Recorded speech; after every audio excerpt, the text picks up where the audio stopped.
Well, hello everyone, and welcome to Cypress Development's live summit today, hosted by Six.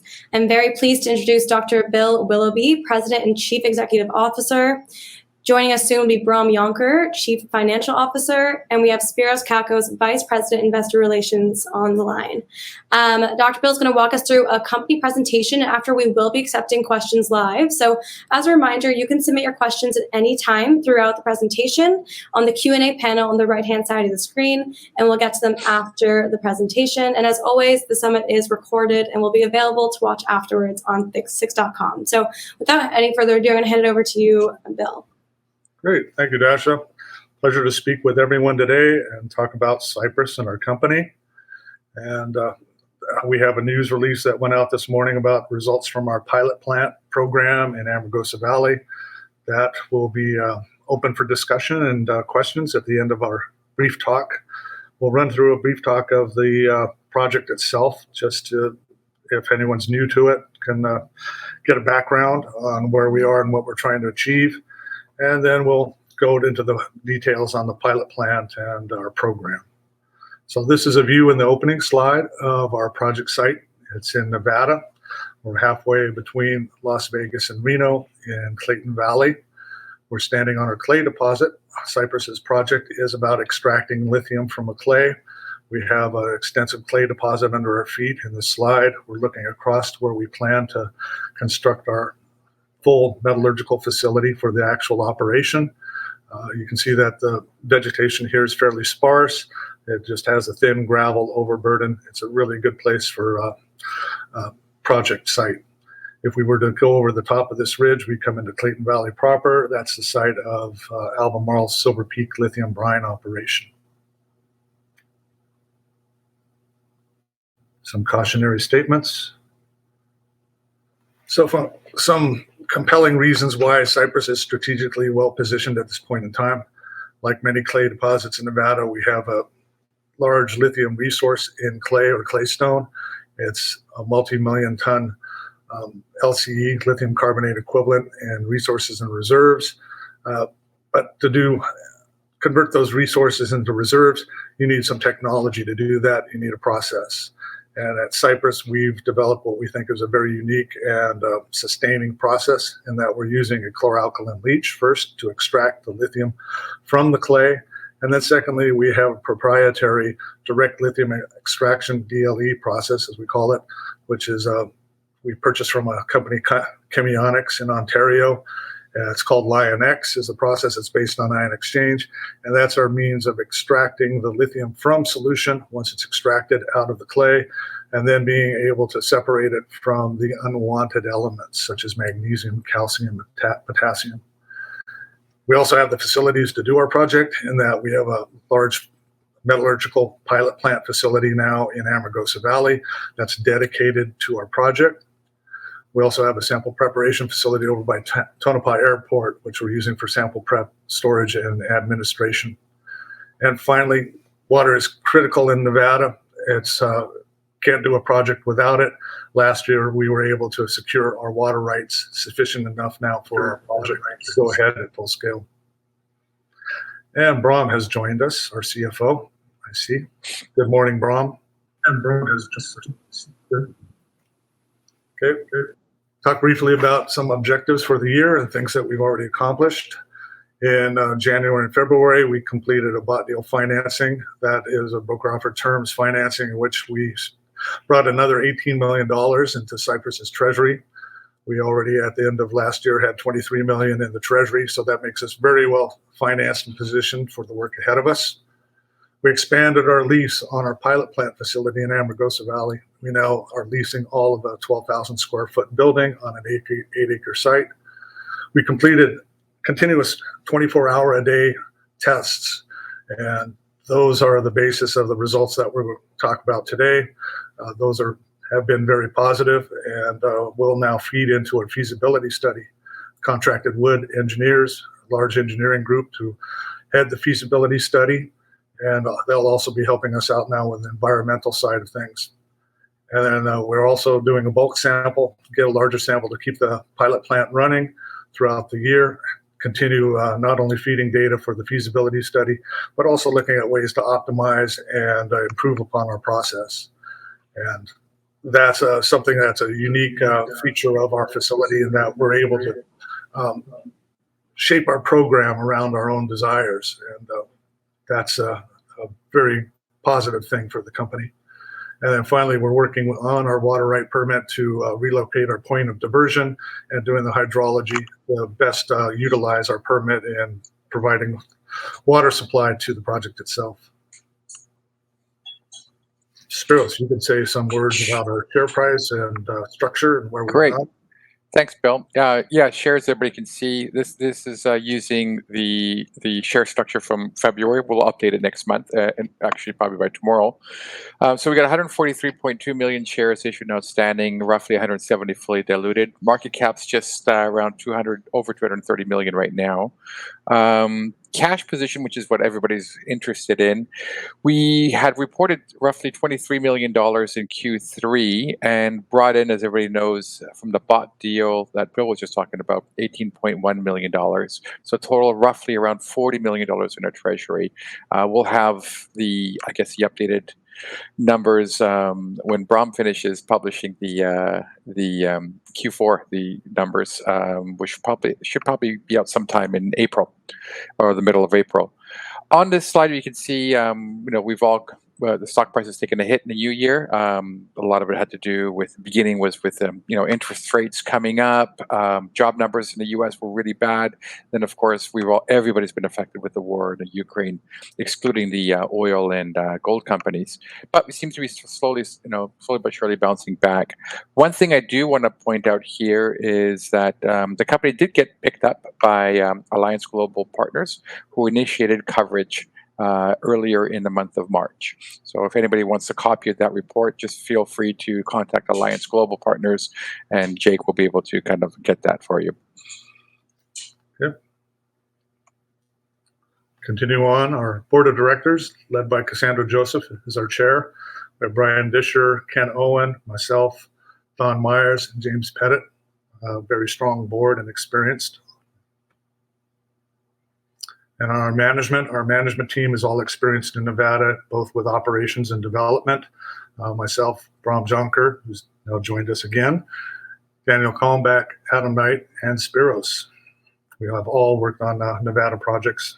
So I'll just say a few things about lithium being a critical mineral, critical element. It's essential for the EV, electric vehicle market, and the growth there is very strong. All forecasts point to a sustained future for lithium as a commodity, and it's recognized by the U.S. as a vital element, both in the current administration and the last administration. And we have had talks with the Department of Energy, and there are loan programs out there. And to take advantage of those, we need our feasibility study in hand, and we're working hard towards getting that this year. On this table, we have a list of Nevada claystone projects. If you were to add all of the lithium up in the ground in those claystone projects, you get a resource that is third in the world behind Bolivia and Argentina in terms of lithium. But the issue here is being able to convert that lithium over into a reserve. To do that, you need a process. We are one of 3 companies that have achieved the pilot plant stage. The other 2 being Ioneer, which is west of us, about 40 miles in Fish Lake Valley, and Lithium Americas with their Thacker Pass project up on the Oregon-Nevada border. Again, we border Albemarle Silver Peak brine operation just to our west, and Schlumberger is also active with a planned pilot plant program for the valley. Our project, 6,500 acres. We're in Clayton Valley, right next to Albemarle's. In that slide on the right, you can see the evaporation brine pools of Albemarle's operation. We're about 3 hours from Tesla's gigawatt factory in Sparks, Nevada. And our pilot plant is located about 100 miles to our southeast. We chose that site because it was an existing metallurgical facility. We'll take a look at that in the next slide. We do have a 3% underlying royalty to our property, which can be bought down for $2 million. That's a fairly reasonable rate. We also have a 1 square mile geothermal lease at the head of Paymaster Canyon. That's about 3-4 miles to our northeast. That could come in play as we look for renewable power sources for our project. This is a view of our pilot plant. The 12,000 square foot building is on the right. It's on an 8-acre site. Pardon me, go back one. It was permitted. We had to do a minor modification of the permit to be able to use our reagents, but that worked very well. It was an existing facility, former gold refinery. We were able to pick up operators and staff, and it all worked very well last year. We were able to do this well under budget. It's been a great asset to the company. What you see in that slide on the left are the processed water tanks there on the right. In the center, there's a leach air tank, which is a green insulated tank. And from the left, there's several thickeners. We'll talk about those as we go through the process itself. And in the bottom left-hand corner is our LionX process for ion exchange. We have a large amount of resources on our property. This is from our pre-feasibility study, which was amended last year. 1.3 billion tons of clay material, grading 900 parts per million lithium. We only need, however, a small portion of that, 200 million tons, to formulate a long, significant mine life. This was 213 million tons at 1,100 parts per million, selected out of that resource. It's shallow, and we'll look at the configuration of the pit in a moment. But we only needed a small portion of that to run a mine producing about 25 to 30,000 tons a year of LCE, lithium carbonate equivalent product. And that was at a rate of 15,000 tons per day and 5.5 million tons a year. Quickly, some deposit features that make us able to look at attractive economics at relatively low lithium grades. The fact that the deposit is outcropping its surface, has a thin gravel overburden to it, lends itself to a low strip ratio. And importantly, the grades, both vertically and laterally within the clays units, are very continuous. So we're able to project those grades a long distance, much like you might under in a phosphate or a coal deposit that has great lateral continuity to it. The deposit itself is also soft, which means we'll not need to do drilling or blasting. We can produce the material with an excavator and a conveyor belt, transporting that material to the mill. And also importantly, it's leachable clay, meaning we can leach it with an acid. We initially started with sulfuric acid and then shifted over to hydrochloric acid last year. That proved out very well. We'll talk about some of the features of that in a moment. And importantly, low carbonate content in that clay equates to low acid consumption, relatively low. So those are all important features for working into the operating cost of the project. These are results from our pre-feasibility study last year. I don't want to highlight too much on this slide. We could point to the fact that lithium prices now are way, way up, approaching 10 times this $9,500 price that we used in the pre-feasibility a year ago. The one number I do want to point to on the slide is this, well, I'll point to the production rate too. We're still targeting this 25 to 30,000 ton a year rate for our production rate, but also we're right in this ballpark of 83% net lithium recovery. That's after extraction and recovery through the processing. Our configuration for the mine itself will remain mostly the same as what we had in PFS. Breaking up. We'll shut off my camera then. Let's do that. Okay. Hopefully this is better. Can you hear me? Yeah. Girls? Yeah, we can hear you. Okay, Thanks. good. Yeah, good. Thanks, Bill. All right. So the general arrangement will remain about the same. We will look to relocate our tailings facility somewhat, free up some material on the southwest end of the pit. We have our wood tailings team coming to site in the next week. We have picked up a 160-acre parcel on the northeast end of this from a company, Intertopia, that'll allow us to extend this pit further to the northeast. The pit itself will run about 2.5 miles long by a half-mile wide, and it's relatively shallow, which lends itself well to conveyor haulage and using all electric means of extraction and transportation.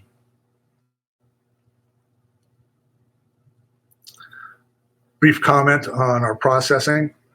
For our PFS, we focused on sulfuric acid leaching. With that, you need a sulfuric acid plant, which has an acid burner to it. So you're dependent upon sulfur being trucked to site to feed your acid plant.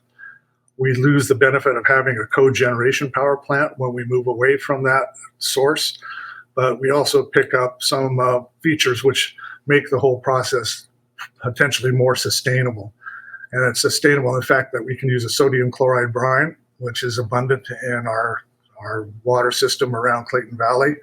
We can use that sodium chloride brine in a chloralkali plant, apply an electric current to it, hopefully through renewable power source, say solar or geothermal. And we're able to break that brine apart into hydrochloric acid, our leaching reagent, and sodium hydroxide, our neutralizing reagent at the same time. We regenerate all of those. All of those are generated on site, so we don't have to bring in any leaching reagent or neutralizing agent for the process to work. And we're able to then look at alternate means of lithium extraction, in our case, direct lithium extraction, using our LionX process of ion exchange. We found that both in bench scale and now in the pilot plant, we are able to do easier washing and filtration of our tailings. That's very important in materials handling and the overall simplicity of the project.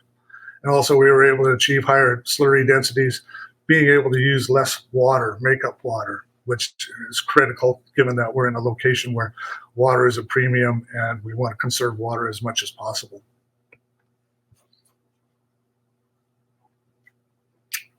Now we'll get into the meat of our PR and our process itself. This is a layout of our pilot plant, relatively simple. You can think of the top half of this slide as being solids and liquids, a slurry. And then as you move into the bottom row of boxes, we're dealing entirely with a liquid, trying to separate the impurities and produce a lithium concentrate. So our sample feed comes in, gets run through a leach tank, has a relatively short retention time, 2 to 4 hours. We leach that at an elevated temperature and low pH with adding hydrochloric acid to that leach tank. We then move that into a thickener that has a short retention time, and then it moves into a bank of other thickeners where we do a countercurrent washing of the tail using recycled water from the process. We've replaced our belt filter with a plate and frame filter. That's working better in terms of the moisture content of our final tailings. We're then taking our pregnant leach solution, or after a couple steps, we run it through a primary and secondary impurity removal, adding sodium hydroxide to drop out all the unwanted elements, primarily aluminum and iron, also magnesium. And then we move that solution into our LionX area where we do our ion exchange steps and we produce a lithium concentrate solution. We also reject the unwanted elements back to a tertiary step. We drop those out with an addition of sodium hydroxide and then recycle that solution around in the process. We've had a number of objectives going through the year. We wanted to optimize our lithium extraction overall. That's including both the extraction of the lithium from the clay and the recovery of lithium from that solution as it moves through the LionX process. We wanted to produce a tailing which had a low moisture content. We've successfully done that. Our solution steps in adding sodium hydroxide to neutralize and buffer the solution, drop out unwanted elements, are working well. In fact, we're trying some modifications right at this moment to simplify that process. In terms of LionX efficiency, and we'll get to the results in the next slide, that's worked exceptionally well. We have not made a lithium hydroxide product. To do that, we need to evaporate our solution down and get it up to a very high grade, and then ship that solution off-site. We had NORAM Engineering in Vancouver lined up to do that step in converting by electrolysis the concentrated high-grade lithium solution into a lithium hydroxide crystal product. That has not yet happened. That was due to a failure of an evaporator step in our processing. We're working still on that step, but all indications is that it will work well. And then finally, we just have to check the quality of our solutions to make sure it works well with the chloralkali plant. And that's basically just cleaning our solution up so it has high salt content and low impurities. So on to our results.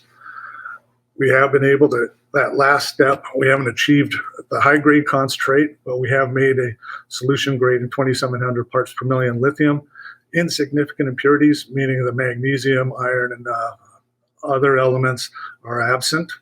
And what we need to do from that point is concentrate that another anywhere from 10 to 20 fold, getting that number up around 30 to 50,000 parts per million lithium. And at that point, we'll be able to ship that off-site and produce lithium products. Our overall extraction coming out of the leach tanks have been exceptionally good. We're averaging between 83 and 85%, and the tailings have been easy to handle. We're easily below 40% on the moisture content coming off of the tailings press. Our lithium extractions from ion exchange and the separations of unwanted elements, unwanted cations from the lithium have been very good, exceeding 98%. So we're getting very good performance there. The sodium potassium removal has been above 80% as well. Those are important, and those are hitting our targets. And finally, we're continuing on our work with the evaporation process, and we're working to make that all happen on site under the same roof. We have shipped some material off to a Vancouver lab, which is working on the evaporation stage independently, and the indications there are also very positive. On the right, you see on the slide, you see a solution which is coming off of the PIR-SIR area, and that is the feed going into our ion exchange. So you can see it's a very clear solution. All the iron and magnesium have dropped out of that solution just by our initial chemical treatment step. Couple views of the pilot plant. Those are our sample bags. We feed 3/4 to a ton of material per day through the pilot. On the left is another view of the pilot plant. The left-hand side of that is where we have a feeder into an attritor box, which feeds our green jacketed leach tank, and then our bank of 4 thickeners are in the foreground. That's a Clayton or a vacuum belt filter, which we have now replaced with a Clayton frame filter. It's made the whole plant a lot quieter and easier to operate. We do have an on-site assay lab. We collect 11 samples every 6 hours while we're operating continuously. Those are analyzed both on-site and by an external lab, ALS in Vancouver. We're just still getting the last of all those assays in hand. We've been compiling them, and some of those results are reflected in the results we announced today. On the left-hand slide, you can see our thickeners. On the right is our PIR-SIR area.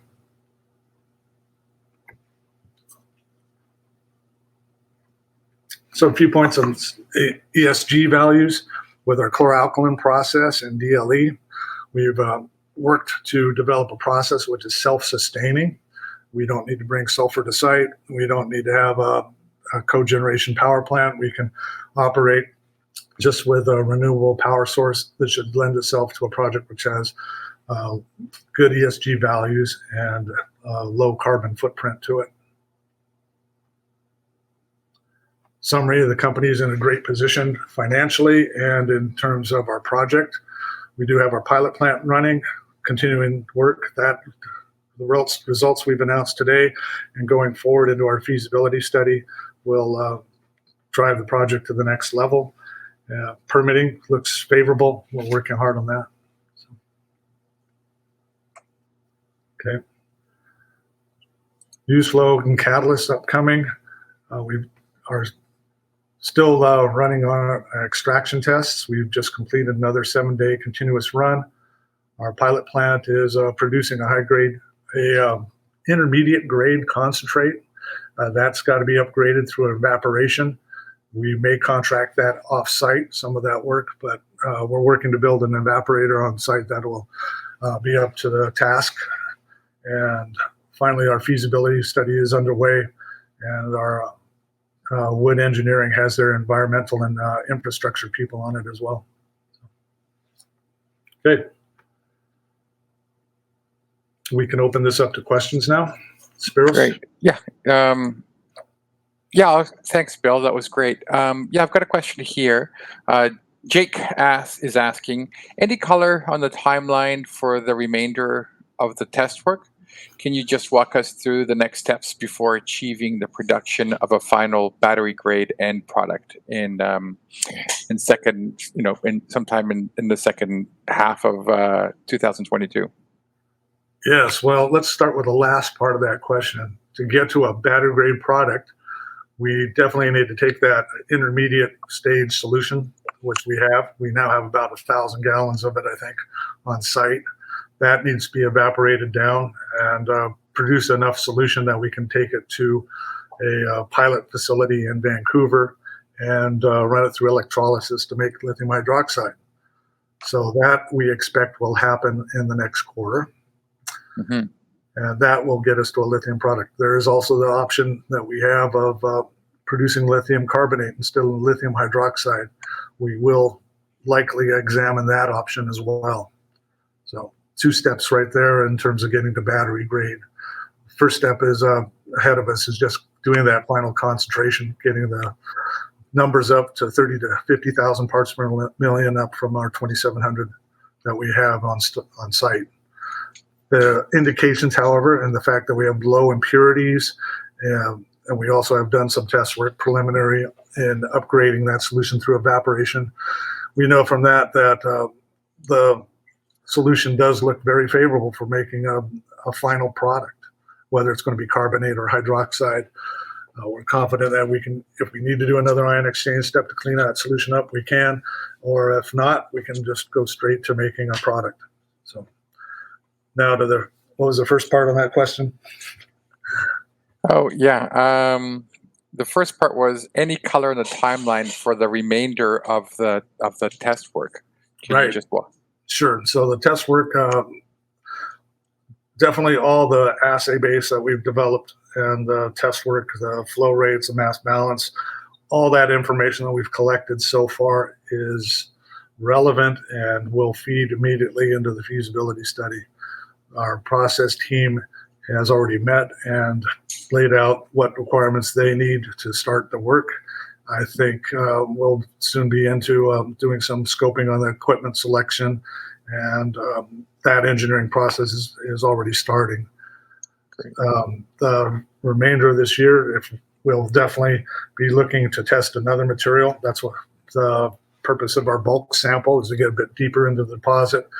And we will be doing a number of sonic test holes that will also be checked in the lab. We don't expect anything different in the way of performance in terms of acid consumption recoveries, but we do want to confirm that. So those are on the list of to-do things.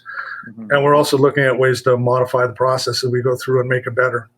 We've already looked at the PIR, SIR area, found a way that we might integrate that into the thickener banks, and have been testing that in the last month. So the whole purpose for us in having that facility available to us is not only just to feed data to the pilot plant and or pilot plant information into the feasibility study, but also to continue that into an R&D effort to improve on our process. And then if we have to, we can expand the plant and make it more of a demonstration sort of facility.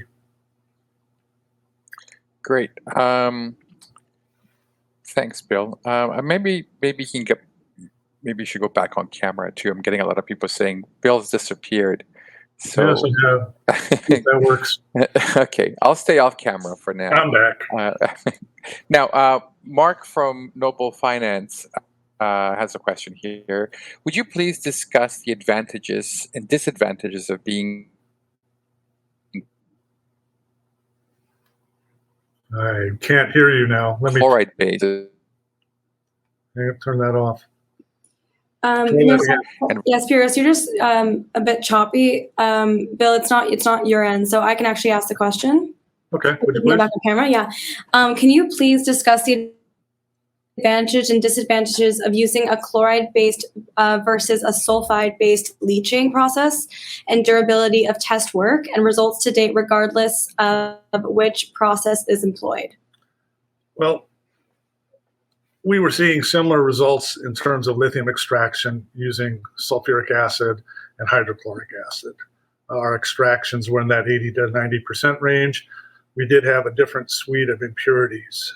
We tended to get more magnesium in the solution using sulfuric acid, and more calcium definitely when we use hydrochloric acid. Overall, the advantage for us is that we don't have to truck sulfur to site, and we're not dependent upon sulfur.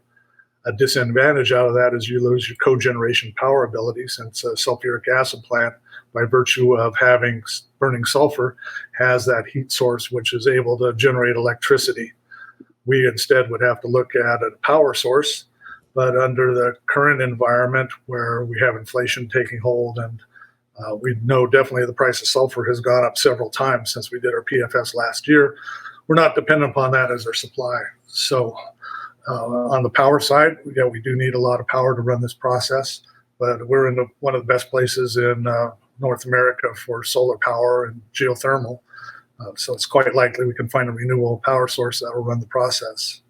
We don't think the cost structure is similar in terms of operating. If we go back to the PFS, when we did our scoping study to look at hydrochloric acid, operating costs came out about a trade-off. But for us, the big thing for us with our clay is the materials handling side of it. We're easy to get much better separation, solids from liquids. That whole step is easier. We had a complicated approach to that in our PFS using elaborate filtration. This has been greatly simplified. We can just use conventional thickeners for that with a flocculant addition. We're selective in which flocculant we use. But the materials handling side of it's easier. And finally, that water balance really comes into line for us. We're able to produce a tailings material which is easily under 40% moisture content. And that means we can dry stack it. It's a lot easier to handle for us, and we use less processed water in the whole operation. All right, thank you. A really popular question we have here is, are we battery grade quality yet? No. Yeah, that's a common question. And no, we're not there yet. We've made a very pure intermediate solution in bulk. And from that, we will concentrate that solution up, make a higher grade solution, and then we will make the battery grade material.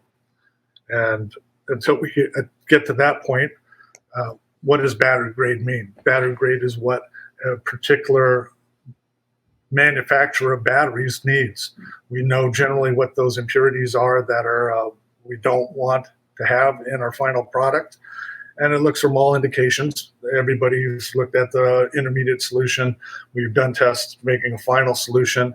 We haven't had enough solution to produce a battery grade material in any significant amount yet, but indications are we'll get there.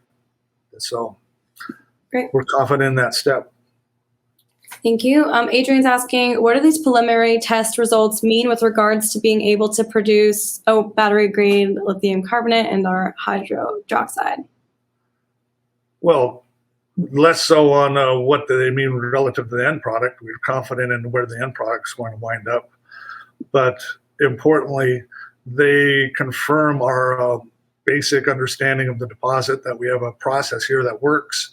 We have the information now to feed into a feasibility study. So in all, if you look at the big picture, we've done a big step now in confirming our data and assumptions to get to this point. So from here, we have the information. We can do a design for a actual full metallurgical facility. The process is working. It all will come down to now, what are the costs? What are the costs of that power to generate the hydrochloric acid? What are the actual CapEx and OpEx costs of the whole operation? And all of these so far are supporting our concepts from the pre-feasibility study and additional work that we did in thinking through our process for the chloralkaline and DLE work. Great. Thank you. Mark's asking if you could please elaborate on processing steps conducted offsite at NORAM to take the concentrated lithium solution to produce lithium hydroxide, and when will you take on producing lithium hydroxide? Well, the offsite steps so far have just been the quality of our solution, looking at the impurities and then doing an evaporation trial and then looking at the impurities at that step. NORAM Engineering has a lot of experience in doing the final step in electrolysis. They have their own process, and we're also looking at others that will be able to take that final step in running it through an electrolytic cell and then converting that lithium chloride solution to a lithium hydroxide and then precipitating it. So we've haven't really seen the bench scale work yet to know that we're going to produce that product, but the indications just in the quality of the solution are that we will. Okay, thank you. A lot of people are asking if you can give specifics on the water rights challenge. Not at this time. There should be some news out shortly on that. Okay, thank you. William's asking, are the assay lab results being shared with NDA and other potential offtake clients / battery producers? I cannot comment on who we're sharing those under confidentiality agreements. And at this point, we're still compiling the data. Okay, thank you. We have a question here. How does the intermediate solution differ from to the high-grade concentrated lithium solution that will be produced on-site during Q2? There is less water and less salt in the high-grade solution since we've evaporated down and crystallized out the sodium chloride. Okay. So. Austin had a question about just a clarification. He's asking, can Bill explain this sentence a bit in detail? Sodium and potassium removal in the lithium recovery area is 80% less than 0.5% lithium entrainment. All right. I think that's our metallurgist speak for being able to reject the sodium and potassium at a desirable level and not see much of the lithium go out with that recycled water. That we also make a third filter cake out of the TIR step, and there's some entrainment of lithium in that, and that's minimal as well. Okay, thank you. Wes's question is, with the dynamic increase in the price of lithium over the last year, up to 10 times, at what price do you foresee for the upcoming feasibility study? He says this number is, of course, crucial to optimize any IRR that banks will be looking at closely. Well, yeah, first for that, we need a long-term price since we've got a long-term project.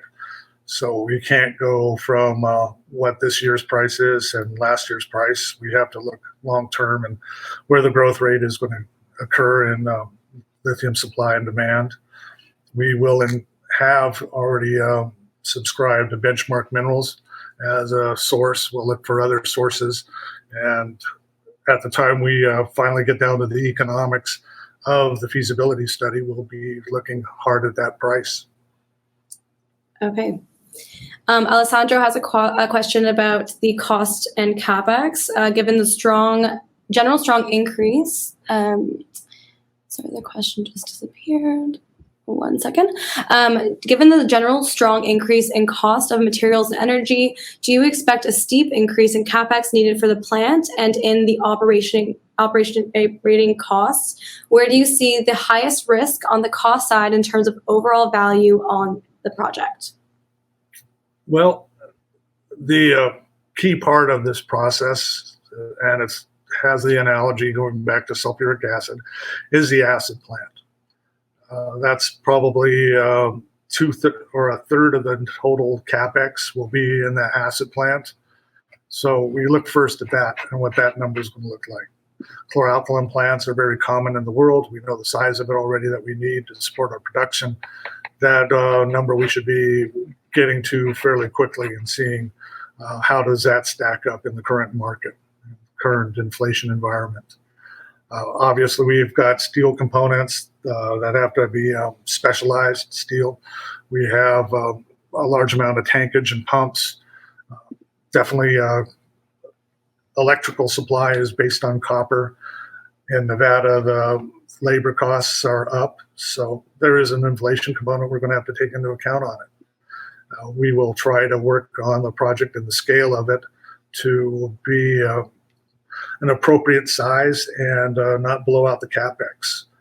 Obviously, we're in an environment right now where CapEx, capital expenditures can increase dramatically.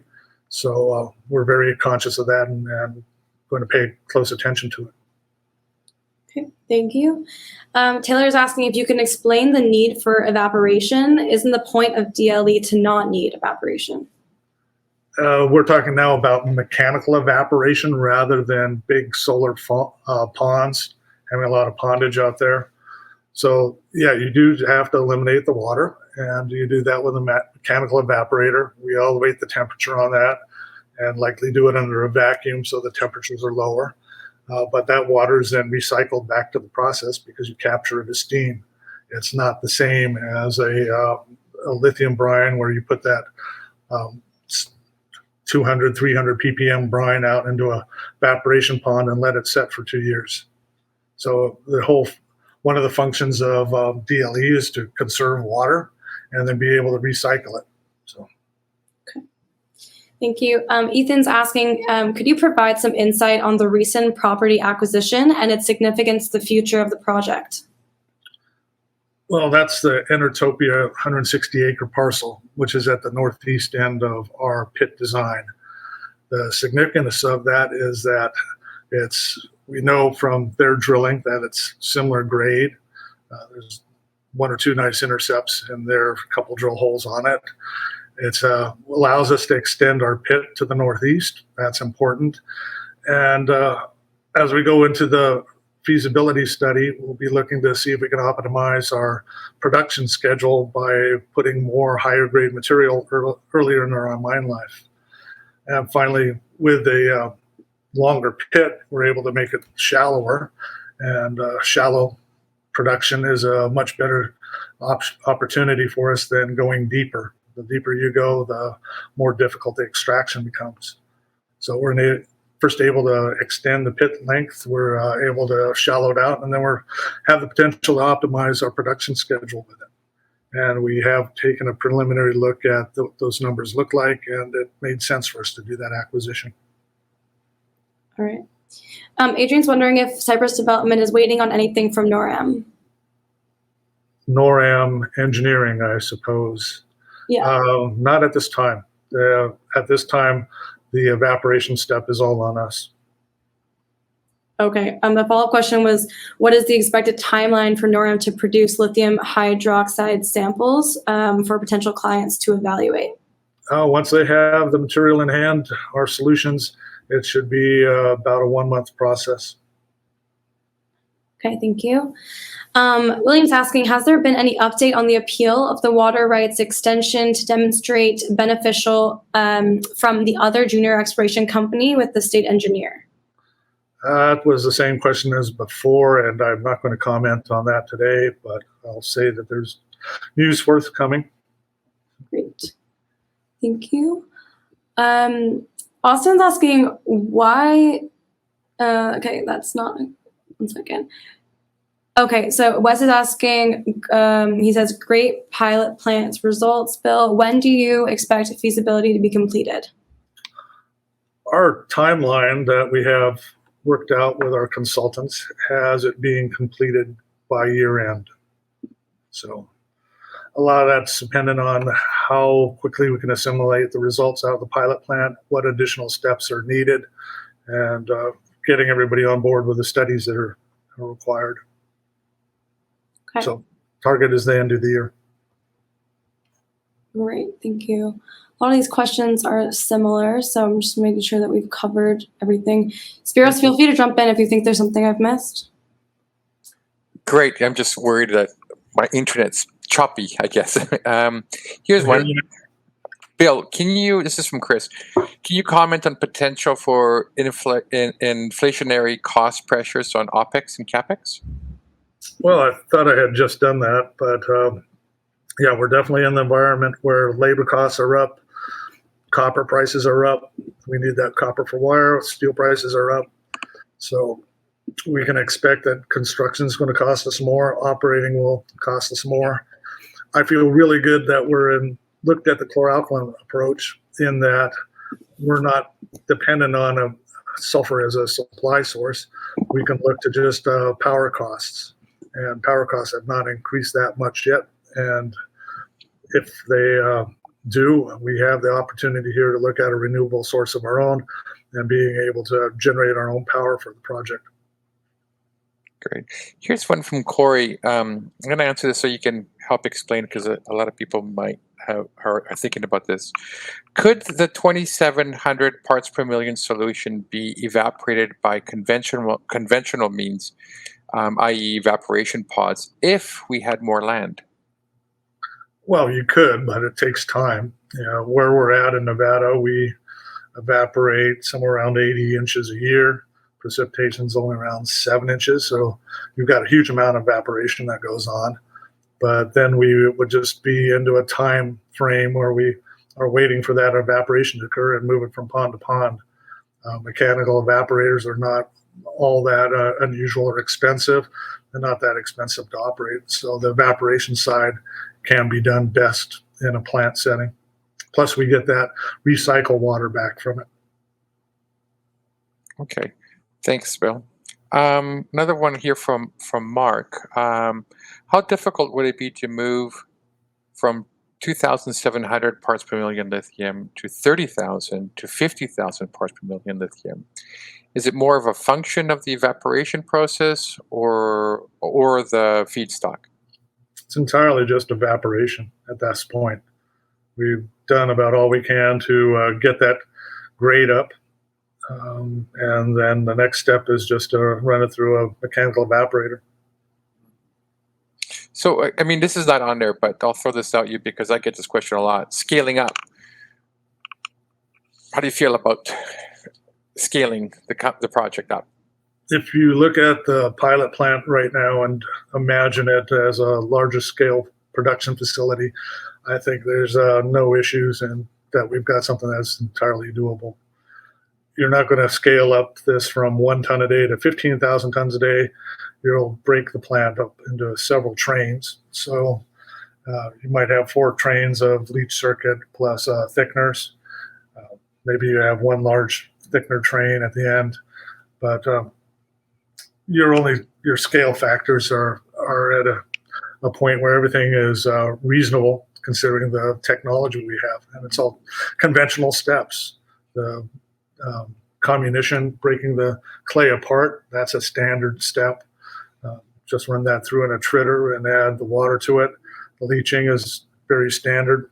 All sorts of tank leaching, agitated tank leaching occur in the world. You can see that step very easily. And the thickener bank, that's all reasonable.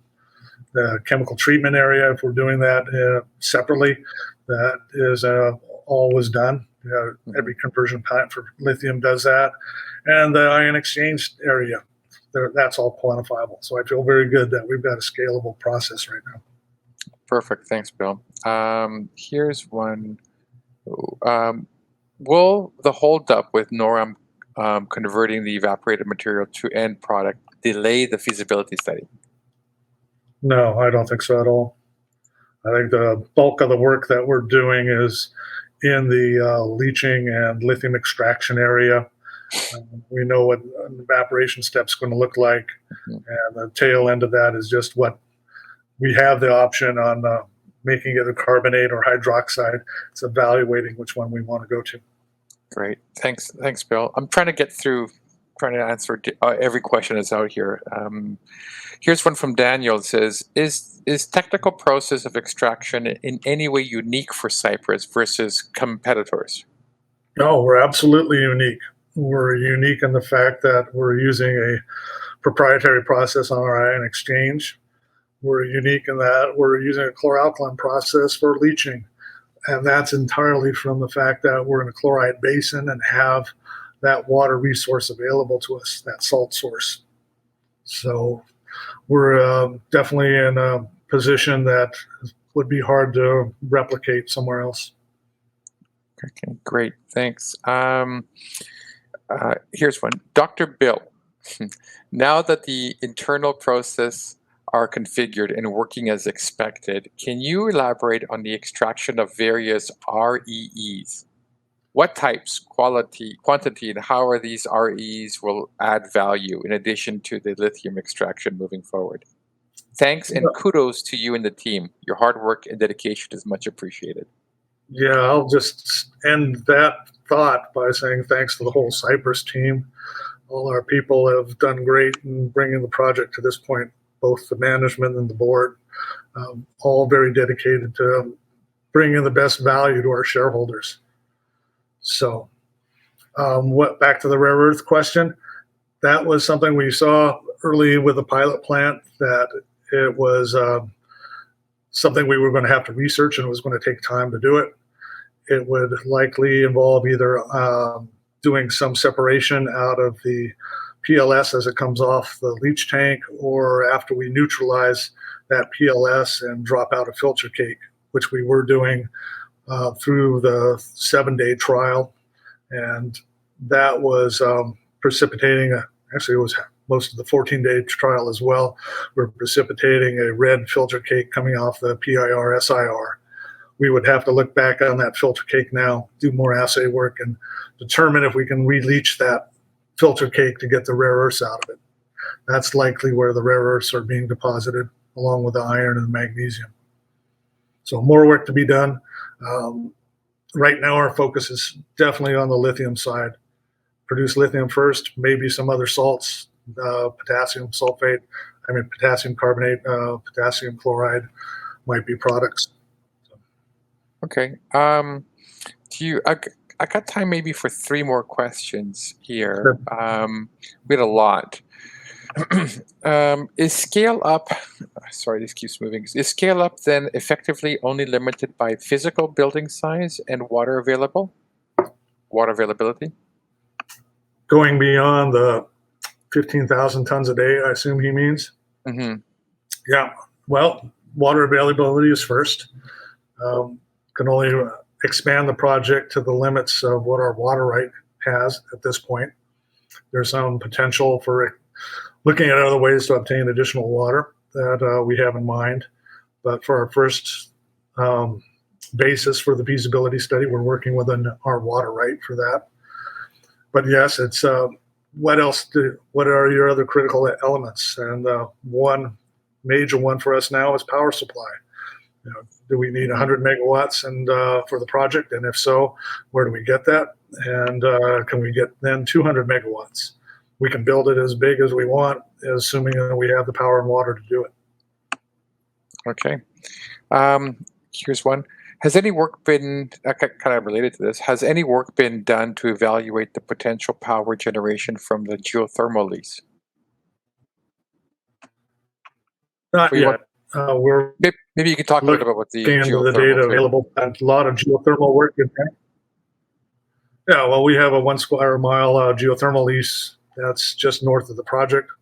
That came available under a lease auction, and we picked it up 2 years ago.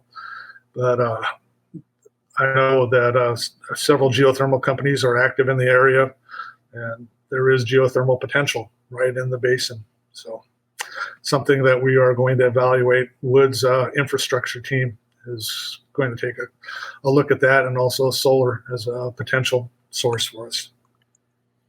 Okay, I'm going to I think I got time for one last question here because we're running out of time, and then I'll let you conclude any comments in the end.